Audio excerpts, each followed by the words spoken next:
Mumps is swelling of the salivary glands, particularly parotid gland. దీన్నే మనం చెంపల వాపు అని అంటాము. ఇది ఒకవైపు రావచ్చు లేదా రెండు వైపులు కూడా రావచ్చు.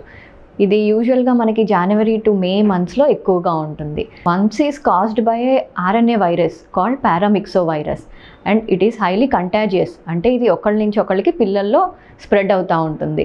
లైక్ రెస్పిరేటరీ సెక్రీషన్స్ వల్ల, సలైవా వల్ల, ఫోమైట్స్ వల్ల స్ప్రెడ్ అవ్వచ్చు. మనకి స్వెల్లింగ్ అనేది ఫస్ట్ సిమ్టమ్ కాదు. స్వెల్లింగ్ కన్నా ముందు మనకి ఫ్లూ లైక్ సిమ్టమ్స్ వస్తాయి. అంటే ఫీవర్, మలైస్, హెడేక్, బాడీ పెయిన్స్ ఉంటాయి.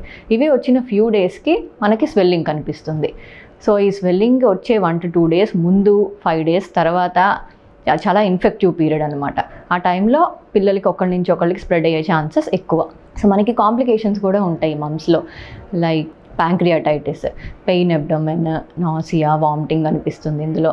అట్లానే septic meningitis and encephalitis. Like చిల్డ్రన్కి ఇందులో high fever, altered sensorium, headache, neck rigidity ఉంటుంది. ఇంకా ఆర్కైటిస్ అండ్ ఊఫోరైటిస్ అంటే swelling of the testis and ovaries. అట్లానే డెఫ్నెస్ కూడా రేర్గా రావచ్చు. సో దీనికి ట్రీట్మెంట్ ఏంటి, మనం ఎలాంటి జాగ్రత్తలు తీసుకోవాలి? సో దీనికి స్పెసిఫిక్ యాంటీవైరల్ డ్రగ్ ఏమీ ఉండదు. Supportive symptomatic treatment like fever ఉన్నప్పుడు యాంటీపైరటిక్స్ యూస్ చేయాలి. పెయిన్ ఉంటే అనాల్జెసిక్స్ వాడతాము. అట్లానే హైడ్రేషన్ మెయింటైన్ చేయాలి. పిల్లలకి కొంచెం ప్లెంటీ ఆఫ్ ఓరల్ లిక్విడ్స్ ఇవ్వాలి. And hot and cold compressions వల్ల మనకు పెయిన్ తగ్గుతుంది. ఇంకా ఫుడ్, ఏమేమి ఫుడ్ తీసుకోవాలి అంటే పుల్లటి అండ్ ఎసిడిక్ ఫుడ్స్ అనేవి అసలు ఇవ్వకూడదు.